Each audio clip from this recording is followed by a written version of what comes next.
బ్రహ్మంగారి కాలజ్ఞానం ప్రకారం మీనరాశి వారి యొక్క పూర్తి జాతకం బయటపడింది. ఎన్నో జన్మల పుణ్యం ఉంటేనే ఈ వీడియో మీకు కంటపడుతుంది. అంతకన్నా అదృష్టం ఉంటేనే, అంతకన్నా పుణ్యం చేసుకుంటేనే ఈ వీడియోని మీరు పూర్తిగా వినగలుగుతారు. ఎందుకంటే బ్రహ్మంగారి మాట అంటే మనకు అది వేద వాక్కుతో సమానం. బ్రహ్మంగారు ఎన్నో వేల సంవత్సరాల క్రిందట ఎవరికి ఎలా జరుగుతుంది ఏంటి అనేది మొత్తం కూడా చెప్పారనమాట. కానీ ఆయన గారు చెప్పింది చెప్పినట్లుగా ఈరోజు కూడా అంతే జరుగుతుంది. అంత గొప్ప వ్యక్తి, అంత గొప్ప బ్రహ్మంగారు ఒక్క మాటలో చెప్పాలంటే దైవంతో సమానం అనమాట. బ్రహ్మంగారు రాసినటువంటి రాత కూడా ఎలా ఉంటుంది అంటే, ఒక్కోసారి ఆ బ్రహ్మకి అర్థం కాని సందర్భాలు, అంటే మనిషిని తయారు చేసేటప్పుడు ఎన్నోసార్లు బ్రహ్మ పొరపాట్లు పడ్డాడట మనిషిని తయారు చేసేటటువంటి విషయంలో. కానీ బ్రహ్మంగారు మాత్రం ఎలాగైతే చెప్పారో కేవలం తూచా తప్పకుండా అదే జరుగుతుంది అనమాట. అంత గొప్ప బ్రహ్మంగారు మీనరాశి వారి గురించి అసలు ఏం చెప్పారు ఏంటి అనేది ఈ వీడియోని మీరు చివరి వరకు వినండి. ఎందుకంటే నిజంగా ఆయన చెప్పింది వింటే మీరు ఆశ్చర్యపోతారనమాట. ఎక్కడా కూడా బ్రహ్మంగారి మాటలో పొరపాటు అనేది ఉండదు. కాబట్టి అసలు మీకేం జరిగింది, మీనరాశి వారికి జరిగేది ఏంటి, జరగబోయేది ఏంటి, జరుగుతున్నది ఏంటి, మీరు తీసుకోవాల్సినటువంటి జాగ్రత్తలు, నిర్ణయాలు ఏంటి, అలాగే ఎవరిని దూరంగా పెట్టాలి, ఎవరిని నమ్మాలి, ఎవరిని నమ్మకూడదు, ఇలా ప్రతిదీ కూడా ఈ వీడియోలో మీకు అంతా కూడా క్లుప్తంగా అర్థమవుతుంది. కాబట్టి వీడియో మొత్తం చూడండి. అలాగే వీడియోకి ఒక చిన్న లైక్ ఇచ్చి సపోర్ట్ చేయండి. మీరు లైక్ చేయడం వల్ల వీడియో మరికొంతమంది మీనరాశి వ్యక్తులకు చేరే అవకాశం కూడా ఉంటుందన్నమాట. ఈ మీనరాశి వారిది రాశి చక్రంలో 12వ రాశి, అంటే చివరి రాశి అన్నమాట. కానీ వీరి రాశికి అధిపతి వచ్చేటప్పటికి గురుడు, అంటే రాశి చక్రంలో 12వ రాశి అయినప్పటికీ ఈ రాశి వారికి గురుబలం అనేది పుష్కలంగా ఉంటుంది. కాబట్టి మీరు చాలా చాలా అదృష్టవంతులుగా చెప్పుకోవచ్చు. అలాగే మీనరాశి వారు వ్యక్తిగతంగా కూడా చాలా మంచివారు. అంటే మనసులో కానివ్వండి, కళలోనైనా సరే ఎవరి చెడును కూడా కోరుకోరు, ఎవరి కీడును కూడా కోరుకోరు అనమాట. అందరూ బాగుండాలి, మనదేదో మనకేదో, మన బ్రతుకు ఇలా ఉంది, కానీ మనకిలాగా అందరూ ఎందుకు ఇబ్బంది పడాలి, ఎవరికున్నది వాళ్ళు అనుభవిస్తున్నారు అని చెప్పేసి ఒక్క మాటలో తీసి పడేస్తారు. కానీ ఎవరి మీద కూడా వాళ్ళు పడి ఏడవరు, ఎవరి గురించి కూడా తప్పుగా ఆలోచించరు, తక్కువగా ఆలోచించుకోరు అనమాట. అయితే వీరి మనస్తత్వానికి ఎలా ఉంటుందంటే జాలి మనస్తత్వం అనేది ఉంటుంది. వీరి ఎదురుగా ఎవరు ఇబ్బంది పడుతున్నా కూడా ఒక్క మాటలో చెప్పాలంటే వారి యొక్క శత్రువులు ఇబ్బంది పడుతున్నా కూడా వీరిది బాగా కరిగిపోయేటటువంటి మనసు అన్నమాట. ఎందుకులే అని చెప్పి వాళ్ళకి ఏదన్నా సహాయం చేయడం, వాళ్ళకి ఏదన్నా సలహాలు ఇవ్వడమో, అట్లా క్షమించే గుణం అనేది ఈ మీనరాశి వారిలో పుష్కలంగా ఉంటుంది. అలాగే వీరిది ఏంటంటే మంచి నిర్మలమైనటువంటి మనసు. అందులో ఈ మీనరాశి వారిది ఏంటంటే జలతత్వం కలిగినటువంటి రాశి అన్నమాట. అంటే జలం అంటే ఏంటి, నీరు, చేపలు, అంటే మీనరాశికి గుర్తుగా మనకి ఇక్కడ చేపలు చెప్పడం అనేది జరిగింది. నీళ్ళల్లో చేపలు ఎప్పుడు కూడా ఉంటాయన్నమాట. చేపల్ని బయటికి తీస్తే ఎలాగ గిలిగిలా అయితే కొట్టుకుంటూ ఉంటాయో అలాగే వీరు కూడా ఇప్పుడు ఏంటంటే మంచితనంతో, మానవత్వంతో ఇలా ఎక్కువగా నీటిని కూడా ఇష్టపడుతూ ఉంటారనమాట. అంటే వారి మనసు ఎలా ఉంటుందంటే నీరు ఎంత పవిత్రంగా స్వచ్ఛంగా ఉంటుందో అలాగే వారి మనసు కూడా అంత స్వచ్ఛంగా ఉంటుందన్నమాట. అలాగే వీరు నీటిని కూడా ఎక్కువగా ఇష్టపడుతూ ఉంటారు, ఎక్కువగా నీళ్ళలో తిరుగుతూ ఉంటారనమాట. మీరు ఎక్కువగా గమనించినట్లయితే తరచుగా నీళ్ళల్లో ఎక్కువగా తిరుగుతూ ఉంటారు. పదే పదే, అంటే చెట్లకు నీళ్లు, మొక్కలకు నీళ్లు పోయడం అవ్వచ్చు, మొక్కల్ని పెంచడం అవ్వచ్చు, ఇలా ప్రతిసారి కూడా నీటిలో ఎక్కువగా తిరుగుతూ ఉంటారు. అంటే ఎక్కువగా శుభ్రాన్ని కలిగి ఉంటారనమాట. ప్రతిదీ వీరికి ఏంటంటే శుభ్రంగా నీట్గా ఉండాలి. శుభ్రంగా ఉండడం కోసం ప్రతిదీ కూడా చక్కగా అన్నిటినీ నీటితో కడుక్కోవడం, క్లీన్ చేసుకోవడం, ఇట్లా ఎక్కువగా నీటికి సంబంధించిన పనులు ఎక్కువగా చేస్తూ ఉంటారనమాట. కావాలంటే మీరు గమనించుకోండి ఒక్కసారి. నీరు మనకి పంచభూతాల్లో ఒకటి. నీరు ఎంతో శక్తివంతమైన మాట. అలాగే అంత శక్తివంతమైనటువంటి నీటిలాగా ఈ రాశి వారి యొక్క జాతకం ప్రకారం కూడా చేతులు ఎప్పుడూ కూడా డబ్బు అనేది ఉంటుంది. మనకు చేపలు ఏంటంటే ధనానికి సంకేతం. చేపలు లక్ష్మీదేవి రూపాలుగా చెప్పుకుంటూ ఉంటాం. చేపలు మనకు జలచర జీవులు. చేపలు ఎంతో శక్తివంతమైనవండి. చేపలు మనకు కలలో వచ్చినా మనకి ఇలా చేపలకు సంబంధించి కొంతమంది చూడండి ఇంట్లో ధనాకర్షణ కోసం కూడా చేపలను పెంచుకుంటూ ఉంటారు. చేపల్ని ఇంట్లో పెంచుకున్న మన కలలోకి వచ్చినా ఏంటంటే మనకి చాలా మంచి జరుగుతుంది, మనకు ధనపరంగా బాగా కలిసి రాబోతుందని చెప్పేసి అర్థం అనమాట. అలాగే వీరేంటంటే ఎప్పుడూ కూడా వీరికి చేతిలో ఎప్పుడు కూడా డబ్బు అనేది ఉంటూనే ఉంటుందన్నమాట. వీరిలో కొంతమంది కోటీశ్వరులు ఉండవచ్చు, కొంతమంది లేని వారు కూడా ఉండవచ్చు. కానీ వీరి దగ్గర మాత్రం ధనం అయితే మాత్రం ఎంతో కొంత ఉంటూనే ఉంటుంది. అంటే మీరు ప్రత్యేకంగా సేవింగ్స్, అంటే పొదుపు చేసుకోకపోయినా సరే వీరి అవసరాలు మాత్రం ఎప్పటికప్పుడు తేలికగా తీరిపోతూ ఉంటాయి. అది వీరి రాశికున్న అదృష్టం. ఇప్పుడు ఎవరైనా ధనం సంపాదించుకునేది ఎందుకు? వాళ్ళ యొక్క అవసరాలు తీర్చుకోవడం కోసం. ఎవరి దగ్గరకు వెళ్ళి దేనికి ఇబ్బంది అనేది రాకుండా ఉండడం కోసం. అలాగే ఈ మీనరాశి వారికి ఏంటంటే ఎప్పుడు కూడా చిన్న వయసు దగ్గర నుంచి చేతిలో డబ్బులు వెనకమాల స్థిరాస్తులు కూడా ఉండకపోవచ్చు. కొంతమంది స్థిరాస్తులు ఉన్నవాళ్ళు ఉంటారు, కొంతమంది లేని వాళ్ళు ఉంటారు. లేని వాళ్ళకైనా సరే ఏదో ఒక రూపంలో ఆ దైవం ఏంటంటే వీరికి ఏదన్నా అవసరం ఉంటే ఆ అవసరం అనేది గట్టెక్కించిందన్నమాట. అది వీరి యొక్క అదృష్టంగా చెప్పుకోవచ్చు అనమాట. కాబట్టి ఈ మీనరాశి వారు అదృష్టం కలిగినటువంటి వ్యక్తుల్లో వీరిని ఒకరిగా చెప్పుకోవచ్చు. వీరి చేత ఎవరన్నా ఏదైనా ఒక పని మొదలుపెట్టినా కూడా వారికి బాగా కలిసి వస్తుంది. అట్లా కలుసుబాటు వ్యక్తులుగా కూడా చెప్పుకోవచ్చు. అయితే వీరికి కలుసుబాటుగా ఉంటుందా అంటే వీరికి అంత కలుసుబాటుగా ఉండదు. వీరి చేయి నలుగురికి కలిసి వస్తుంది, కానీ వీరి చేతితో వీరికి ఏంటంటే అంత కలుసుబాటు అనేది ఉండదన్నమాట. అలాగే వీరికి కష్టాలు కూడా చాలా ఎక్కువగా ఉంటాయి. అంటే చిన్నప్పుడు బాల్య జీవితం ఏదన్నా కాస్తో కూస్తో సంతోషాన్ని ఇచ్చినా తెలిసి తెలియని వయసులో పెద్ద అయినాక వైవాహిక జీవితంలో మాత్రం చాలా రకాలైనటువంటి కష్టాలు ఉంటాయన్నమాట.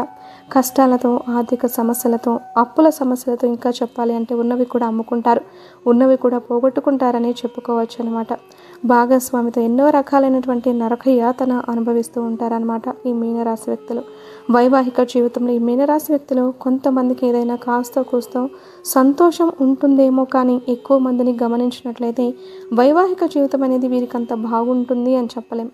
కష్టాలు అనేవి ఎక్కువగా ఉంటాయి. భాగస్వాముల కంటే భార్యాభర్తలకు ఎప్పుడు తరచుగా గొడవలు జరుగుతుండడం, ఎప్పుడు కూడా మనశ్శాంతి అనేది లేకుండా ఉండడం, ఇంట్లో భాగస్వామి అంటే భర్త చెప్పిన మాట వినకుండా ఉండడం, ఇలా ఎప్పుడు కూడా వైవాహిక జీవితంలో కలహాలు, గొడవలు అనేవి ఎక్కువగా ఉంటాయి. తెగిపోయేదాకా వెళ్ళిపోతుంది వీరి బంధం. కొంతమంది అయితే విడిపోయిన వాళ్ళు కూడా ఉంటారనమాట. అలాగా చాలా వరకు కూడా ఎన్నో రకాలైనటువంటి కష్టాలతో, కన్నీళ్లతో ఎవ్వరు చుట్టూ చెప్పుకోవడానికి మన అనే వాళ్ళు నలుగురు ఉన్నప్పటికీ కూడా ఎవ్వరి వల్ల కూడా ఎటువంటి సహకారాలు అందక వీళ్ళు కొన్ని తెలిసి తెలియక నిర్ణయాలు తీసుకోవడం, పిల్లలకు జీవితంలో ఏదో మంచి జీవితాన్ని ఇద్దామనుకునే వారిని కూడా తెలిసి తెలియక జీవితంలో ఏంటంటే సుఖం అనేది ఉండదన్నమాట. అంటే వీరి ఆలోచన విధానం ఎలా ఉంటుందంటే అసలు దేవుడు ఉన్నాడా, దేవుడు నిజంగానే ఉంటే ఇంతగా ఎందుకు బాధ పెడతాడు, పెద్దవాళ్ళు చేసిన పాపాలు ఏమైనా తగిలాయా, లేకపోతే గత జన్మలో పాపాలు ఏమైనా తగిలాయా, ఏంటి పాపాలు. సంతోషంగా ఉన్న వాళ్ళేమో సంతోషంగా ఉంటున్నారు, మరి రోజు రోజుకి సంతోషాలు ఎక్కువ అవుతున్నాయి, కానీ మనకు మాత్రం బాధలు అనేవి రోజు రోజుకి ఎక్కువ అవుతున్నాయి. అసలు ఈ సమస్యకి పరిష్కారం అనేది లేదా అని చెప్పేసి అట్లా కన్నీళ్లతో సాగుతూ ఉంటుందన్నమాట. అట్లా వీరి జీవితం చాలా వరకు కూడా కష్టాలు, కన్నీళ్లతోనే ముడిపడి ఉంటుంది. అయితే వీరికి ధైర్యం అనేది కొంచెం ఎక్కువగా ఉంటుందన్నమాట. ఆ ధైర్యం వల్ల ఏంటంటే చాలా వరకు కూడా వాటన్నిటి నుంచి బయటపడగలుగుతారని చెప్పుకోవచ్చు అనమాట. అలాగే మీనరాశి వారు ఏంటంటే వీరి జాతకం ప్రకారం ఎదుటి వారికి సలహాలు బాగా ఇస్తారు. అంటే వీరితో ఎవరైనా సరే స్నేహపూర్వకంగా కలిసిపోగలుగుతారు. చిన్నపిల్లల దగ్గర నుంచి పెద్దవారి దాకా కూడా ఎదుటి వారికి నచ్చేలాగా, ఎదుటి వారిని ఆకట్టుకునేలా వీరి మాట తీరు ఉంటుందన్నమాట. ఎక్కువగా ఎదుటి వారికి సలహాలు ఇస్తూ ఉంటారనమాట. అలాగా చాలా వరకు కూడా వీరు సలహాలు ఫాలో అయిన వాళ్ళు చాలా వరకు కూడా బాగుపడే అవకాశాలు అనేవి ఉంటాయి. ఎందుకంటే కడుపులో ఎటువంటి కల్మషం లేకుండా వాళ్ళు బాగుండాలని ఒక సలహా అనేది చెప్తూ ఉంటారు. కాబట్టి వీరు సలహాలు తీసుకోవడం వల్ల చాలా వరకు కూడా అవతల వాళ్ళకి లాభం అనేది జరుగుతుంది. అయినా మీరు సలహాలు తీసుకొని చివరికి మళ్ళీ వీరి మీద నిందలు వేసే అవకాశం అనేది ఉంటుంది. అంటే వీరిని ఎక్కడా కూడా మంచిగా చెప్పకపోవడం ఇలాంటివి జరుగుతూ ఉంటాయి. అవమానాలు, నిందలు ఇలాంటివి ఎక్కువగా ఉంటాయి అన్నమాట. అవన్నీ కూడా వీరికి తెలుసు. అర్థమైనా సరే వీరికి ఉన్నటువంటి మంచి మనస్తత్వం వల్ల మళ్ళీ అప్పటికప్పుడు క్షమించేసి మళ్ళీ వారితో కాస్త మాట్లాడగానే మళ్ళీ ఏదైనా సలహాలు ఇవ్వడం, చేయడం ఇలా కలిసిపోతూ ఉంటారనమాట. అయితే వీరిలో ఉన్నటువంటి ఒక పొరపాటు, మీరు చేసే ఒకే ఒక పొరపాటు ఏంటంటే వీరికి కోపం అనేది ముక్కు మీద కోపం బాగా ఉంటుందన్నమాట. అంటే వీరిని ఎవరైనా ఏదైనా ఎదుటివారు ఏదైనా బాధలో ఉండి ఒక్క మాట అన్నా లేకపోతే మామూలుగా అన్నా అస్సలు తీసుకోరు. ఒక మాట ఎవరైనా ఏదన్నా వీరిని అంటే మాత్రం అవతల వాళ్ళకి నరకం అంటే ఏంటో చూపిస్తూ ఉంటారనమాట. కాబట్టి అలాంటివి మీరు మానుకోవాలి. ఎందుకంటే ఆ ఎదుటివారు ఊరికనే అంటే పడద్దు, కానీ వారు కూడా ఒక బాధలో ఉండి ఒక మాట ఉన్నప్పుడు మాటే కదా, ఆ మాట వల్ల మనకు వచ్చే నష్టం ఏమీ లేదు కదా, వాళ్ళంత బాధల్లో ఉన్నప్పుడు ఒక మాట అన్నప్పుడు మాటనే తీసుకోలేకపోతే పడేవారి బాధ ఎలా ఉంటుంది ఒక్కసారి ఆలోచించండి. కాబట్టి కొంచెం కోపం అనేది తగ్గించుకొని మీరు కూడా కాస్త ఎదుటి వారిని అర్థం చేసుకోండి. చాలా వరకు మీరు అనుకుంటూ ఉంటారు, మేము ఎంతో చేసాం, ఎంతో చూసాం, అయినా సరే మాకేంటి బాధలు అని చెప్పి మీరు అనుకుంటారు. మీరేంటంటే ఆ ఒక్క మొండి పట్టుదల అంటే కోపం ఎక్కువగా ఉంటుంది. అలాగే మొండి పట్టుదల మీరు పట్టిన కుందేలుకి 3 కాళ్ళు అన్నట్టు అవతల వాళ్ళు కూడా 3 కాళ్ళు అని అనిపించుకోవాలని చెప్పి మీకేంటంటే ఒక చిన్న ఇలాంటి వ్యక్తిత్వం ఉంటుందన్నమాట. అలా ఏంటంటే ఎదుటివారు కాదు 3 కాదు 4 అన్నప్పుడు మీరు అది తీసుకోలేరనమాట. అలా ఈ మీనరాశి వారికి ఏంటంటే కొంచెం ఆ మనస్తత్వం మొండితనం చిన్నప్పటి నుంచి పెరిగిన పెంపకం వల్ల కానివ్వండి, లేకపోతే వీరి రాశిలో ఉన్నటువంటి వ్యక్తులు కొంచెం గడుసుతనంగా కూడా ఉంటారనమాట. ఆ గడుసుతనం వల్ల కానివ్వండి వీళ్ళు ఏంటంటే వీరన్నదే ఎదుటివారు కూడా సరే అనాలి, కాదు అంటే మాత్రం అవతల వాళ్ళ మీద వెంటనే కక్ష పెంచుకుంటారు. వారి మీద ఏంటంటే వీరితో మంచిగా ఉండి వీరన్న మాటకి సరే అంటే అవతల వాళ్ళకి ఎంతైనా సపోర్ట్ చేస్తారు. వాళ్ళ గురించి ఎంత మంచిగానో చెప్తారు. కానీ 1000 మాటలకు ఒక్కసారి వ్యతిరేకంగా చెప్పినట్లయితే కొంతమంది అందరినీ మీనరాశిలో ఉన్నటువంటి ప్రతి ఒక్కరిని ఇక్కడ మనం చెప్పుకోవట్లేదండి, కొంతమంది అలా ఉంటూ ఉంటారనమాట. వీరి మాటకి ఎవరైనా వ్యతిరేకంగా చెప్పినట్లయితే వాళ్ళ మీద ఒక రకమైనటువంటి కక్ష పెంచుకొని వాళ్ళ గురించి ఇంకా ఉన్నవి లేనివి 4 మాటలు చెప్పి వారిని సాధిస్తూ ఉంటారనమాట. ఆ ఒక్క మనస్తత్వం వల్ల ఏంటంటే జనంలో మీకు ఏంటంటే ఎవరో బయట వాళ్ళ సంగతి తర్వాత మీ ఇంట్లో వాళ్ళకి మీరంటే పడకుండా అయిపోతుందన్నమాట. అంటే మీరు గమనించినట్లయితే మీనరాశి వ్యక్తులు మీ ఇంట్లో మీ బిడ్డలు అవ్వచ్చు, లేదా మీకు ఉన్నటువంటి సంతానం మీ రక్త సంబంధీకుల్లో మీరు ఎవరినైనా గమనించినట్లయితే మీకు చాలా వరకు కూడా వ్యతిరేకంగా మాట్లాడుతూ ఉంటారు. మీరు ఏదన్నా ఒకటికి మీ ముందు లేదన్నా మీకు అనుకూలంగా మాట్లాడిన తర్వాత మీ రక్త సంబంధీకులు బయట వాళ్ళ సంగతి తర్వాత రక్త సంబంధీకులు వ్యతిరేకంగా మాట్లాడుతూ ఉంటారు. మీరు బాగా గమనించుకోండి. ఒక్క మాటలో చెప్పాలంటే మీ పిల్లలకు కూడా మీ మీద ఏంటంటే ఒక రకమైనటువంటి అంటే ఇంత చాదస్తమా ఏంటి, ఇలా మాట్లాడుతున్నారు ఏంటి అని చెప్పి మీ పిల్లలు కూడా మీకు సపోర్ట్గా ఉండరు కొన్ని సందర్భాల్లో. కాబట్టి ఇక్కడ మీరు చేయాల్సింది ఏంటంటే ఎంతసేపటికి ఎదుటి వాళ్ళు మనం చెప్పింది వినటమే కాదు, ఎదుటి వాళ్ళు చెప్పింది కూడా మనం వింటూ ఉంటుంటే మనం చెప్పింది కూడా ఎదుటి వాళ్ళు వింటూ ఉంటారనమాట. కాబట్టి మీరు అన్ని విషయాల్లో పర్ఫెక్టేనండి. ప్రేమ విషయంలో, ఆప్యాయతల విషయంలో అన్నిట్లో కూడా మీకు అసలు ఎక్కడా కూడా ఢోకా అనేది లేదు. మీది అంత మంచి మనసు. కానీ చిన్న మొండితనం, కోపం అంటే కొంచెం నేనే మాట్లాడాలి, నేనే గెలవాలి, ఇలాంటి చిన్న పొరపాట్ల వల్ల ఏంటంటే మీరు చులకనైపోతూ ఉంటారు. మీ యొక్క విలువ అనేది ఆటోమేటిక్గా తగ్గిపోతూ ఉంటుంది. కాబట్టి ఇవి తగ్గించుకోండి. అలాగే ప్రేమ, మితిమించిన ప్రేమ, ఆ మితిమించిన ప్రేమ వల్ల కూడా మీకు ఎదురు దెబ్బలు తినే అవకాశం ఉంది. మీరు ఎవరి మీదైతే ప్రేమ చూపిస్తున్నారో వారు కూడా ఇబ్బంది పడే అవకాశం అనేది ఉంటుంది. కాబట్టి ఏదైనా సరే కూరలో ఉప్పు చూడండి, సరిపోని వేసుకుంటేనే దాన్ని మనం తినగలుగుతాం. ఎక్కువైందనుకోండి పారేయాల్సి వస్తుంది. అలాగే ప్రేమలైనా, అనురాగాలైనా, ఆప్యాయతలైనా, కోపాలైనా, ద్వేషాలైనా ఏవైనా సరే ఉండే హద్దుల్లో ఉంటేనే వాటికి విలువ. అవి దాటితే చులకన అయిపోతాం.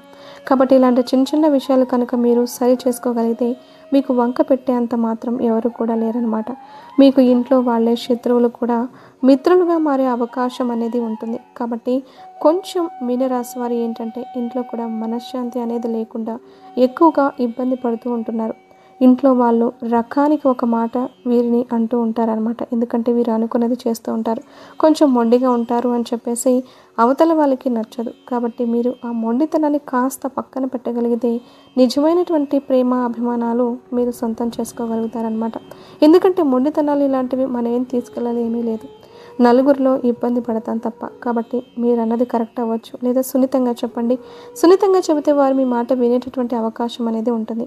వినలేదా వదిలేసేయండి, చెప్పడం వరకే మన ధర్మం, వినకపోతే వారి కర్మ, అట్లా అనుకొని వదిలేసేయాలి. కానీ ఎక్కువగా ఏంటంటే ఒక విషయం గురించి సాగదీయకూడదు.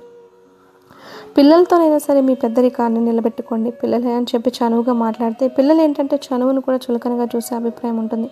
కాబట్టి పిల్లల దగ్గర ఉండాల్సింది చదువుతో పాటుగా ఒక పెద్దరికం, ఒక మంచితనం, అవతల వాళ్ళు లేదని అరుస్తున్నా కూడా సర్దుకుపోయేటటువంటి గుణం, ఇలాంటివి ఉండాలన్నమాట. అలా కాకుండా మేము పడము, మేము చేయము అని అంటుంటే మీ మీద చిన్నపిల్లలాగా బిహేవ్ చేస్తుంటే వాళ్ళు ఏంటంటే మిమ్మల్ని ఒక చిన్న చూపుతో చూసేటటువంటి అవకాశాలు అనేవి చాలా ఎక్కువగా ఉంటాయి. కాబట్టి మీకు ఉన్నటువంటి మంచి మనస్తత్వానికి, మీరు చూసే విధానానికి మీ మనస్తత్వం కొంచెం పెద్దరికంగా గనక మార్చుకున్నట్లయితే మీకు వంక పెట్టడం అనేది ఎక్కడా ఉండదు. ఎందుకంటే వ్యక్తిగతంగా మీరు చాలా మంచివారు. మీరు కష్టాలు చాలా చాలా అనుభవించారండి. ఒక్క మాటలో చెప్పాలంటే పుట్టుక దగ్గర నుంచి చివరి రోజుల వరకు కూడా వీరికి కష్టాలు అనేవి ఎక్కువగానే ఉంటాయి. అయినా సరే వీరికి ఉన్నటువంటి మంచి మనస్తత్వం వల్ల, దైవ అనుగ్రహం వల్ల వీరికి ఇప్పటికీ కూడా అలా జరిగిపోతుందని చెప్పుకోవచ్చు అనమాట. అదంతా కూడా దైవం యొక్క ఆశీర్వాదం. వీరికి ఏంటంటే కొన్ని చిన్న చిన్న అనారోగ్య సమస్యలు ఉన్నాయి. మోకాళ్ళ నొప్పులు, మోకాళ్ళు అరిగిపోవడం, కొంచెం జాయింట్ కండరాల నొప్పులు, ఇలాంటివి కొన్ని చిన్న చిన్న అనారోగ్య సమస్యలతో బాధపడుతూ ఉంటున్నారనమాట. కాబట్టి కాస్త మీరు ఆరోగ్యం విషయంలో దృష్టి ఉంచుకోవాలి. గ్యాస్ట్రిక్ ప్రాబ్లమ్స్ కూడా ఉన్నాయి. కాబట్టి సమయానికి తిండి, సమయానికి నిద్ర, మనశ్శాంతిగా ఉండడం, మాటలు పొదుపుగా మాట్లాడడం, ఇంట్లో వాళ్ళతోనైనా సరే అతిగా వాదించకుండా ఉండడం, కోపాన్ని అదుపులో పెట్టుకోవడం, ఇలా కాస్త ధ్యానం చేసుకోవడం, ఇలాంటివి చేయడం వల్ల ఏంటంటే మీకు చాలా వరకు కూడా ఆరోగ్యం కూడా అదుపులో ఉంటుందన్నమాట. కాస్త ఎక్కువగా నీటిని త్రాగండి, మంచి ఆహారం తీసుకోండి, కాస్త విశ్రాంతి తీసుకోండి, దైవారాధనకు దగ్గరగా ఉండండి, దైవానికి పూజలు చేస్తూ ఉండండి. మీకున్నటువంటి బాధల్లో పడి దైవాన్ని పూర్తిగా పక్కన పెట్టేసిన వాళ్ళు కూడా ఉన్నారు. కాదు, మీరు దైవానికి దగ్గరగా ఉండండి, ఇంట్లో పూజలు చేసుకుంటూ ఉండండి. మీకు బయటకు వెళ్తే శక్తి ఉంటే శివాలయానికి వెళ్ళండి. ఇంట్లో దేవాలయాలకు కూడా తిరగడం వల్ల మీకు పుణ్యంతో పాటుగా మనశ్శాంతి అనేది కూడా కలుగుతుంది. అలాగే ఇంట్లో కూడా నిత్యం దీపారాధన చేసుకోవడానికి ప్రయత్నించండి, లేదా కొన్ని ప్రత్యేకమైనటువంటి రోజుల్లోనైనా దీపారాధన చేసుకుంటూ ఉండండి. ఇలాంటివి చేయడం వల్ల మీ జాతకంలో సమస్యలు అనేవి చాలా వరకు తగ్గుతాయి. అలాగే మీకు నరదిష్టి కూడా చాలా ఎక్కువగా ఉంటుందండి. కాబట్టి స్నానం చేసేటటువంటి నీటిలో ఉప్పు, వేడి నీళ్ళలో కాస్త ఉప్పు, ఆవాలు వేసుకొని చేయడం వల్ల నరదిష్టి అనేది తగ్గుతుంది. అలాగే మీరేంటంటే నిమ్మకాయలు కూడా మీ ఇంటి గుమ్మానికి, ముఖద్వారానికి కట్టుకోండి. అలాగే చేయడం వల్ల మంచి జరుగుతుంది. సోమవారం శివుడికి పాలాభిషేకం చేస్తే చాలా మంచి జరుగుతుంది. అలాగే గోమాతకు కాస్త శనగలు నానబెట్టినవి కానీ, ఉడకబెట్టినవి కానీ పెట్టడం వల్ల కూడా చాలా మంచి జరుగుతుంది. మీ స్తోమతకు తగ్గట్లుగా అన్నదానం, వస్త్రదానం చేయడం వల్ల మీ జాతకంలో దోషాలు అనేవి పోతాయి అన్నమాట. లక్ష్మీదేవికి శుక్రవారం రోజున ఇంట్లో రావి ఆకు మీద దీపం వెలిగిస్తే చాలా మంచి జరుగుతుంది. ఇలాంటివి చేయడం వల్ల ఏంటంటే నరదిష్టి అనేది చాలా వరకు తగ్గుతుంది. జాతకంలో దోషాలు అనేవి తొలగిపోయే అవకాశం అనేది ఉంటుంది. అలాగే మీ ఇంట్లో ఏదైనా పగిలిపోయిన వస్తువులు, విరిగిపోయిన వస్తువులు అంటే మిర్రర్ కానివ్వండి, గాజులు కానివ్వండి, ప్లాస్టిక్ వస్తువులు కానివ్వండి, పాడైపోయిన చీపుర్లు కానివ్వండి, ఇలాంటివి ఏదన్నా ఉంటే అర్జెంటుగా తీసి బయట పడేసేయండి. వాటి వల్ల ఏంటంటే పగిలిపోయిన దేవుడి పటాలు కూడా, ఇలాంటివన్నీ కూడా తీసేసేయండి. వాటి వల్ల ఏంటంటే నెగిటివిటీ అనేది చాలా ఎక్కువగా ఉంటుంది మీకు. కాబట్టి అలాంటివన్నీ తీసేయడం వల్ల కూడా చాలా వరకు కూడా చెడు శక్తులు అనేవి వెళ్ళిపోతాయి, మీకు అంత అనుకూలంగా మారుతుంది. కాబట్టి దైవనామస్మరణ చేసుకోండి, విష్ణు సహస్రనామ పారాయణం చేసుకోండి. ఇలాంటివి చేయడం వల్ల మీకు అంతా మంచి జరుగుతుంది. గతంతో పోల్చుకుంటే మీకు ఆర్థిక సమస్యలు చాలా వరకు తగ్గుతాయండి. ఆరోగ్యం కూడా కుదుట పడుతుంది. మీరేంటంటే కాస్త కోపాన్ని అదుపులో పెట్టుకుంటే సరిపోతుంది. కాబట్టి చక్కగా ఇలాంటి నియమాలు పాటించండి. అర్థమైంది కదండి. బ్రహ్మంగారు మీనరాశి వారి గురించి చెప్పినటువంటి గొప్ప మాటలు అయితే ఇవే అనమాట. మీనరాశి వారికి వీడియో నచ్చినట్లయితే ఒక చిన్న లైక్ ఇచ్చి సపోర్ట్ చేయండి. కాబట్టి వీడియోకి చిన్న లైక్ ఇచ్చి మీకు తెలిసినటువంటి మీనరాశి మిత్రులు ఎవరైనా ఉంటే వారికి కూడా షేర్ చేస్తే హెల్ప్ అవుతుందన్నమాట. కాబట్టి ఇంత విలువైనటువంటి సమాచారం తెలియజేసినందుకు లైక్ ఇచ్చి సపోర్ట్ చేస్తారని చెప్పి మనస్ఫూర్తిగా కోరుకుంటూ, కమెంట్ బాక్స్లో ఓం నమః శివాయ అనేటువంటి కమెంట్ చేయడం వల్ల ఆ బ్రహ్మంగారి యొక్క నిండు ఆశీస్సులతో మీరు చాలా సంతోషంగా ఉంటారని చెప్పి మనస్ఫూర్తిగా కోరుకుంటూ, సర్వే జన సుఖినో భవంతు.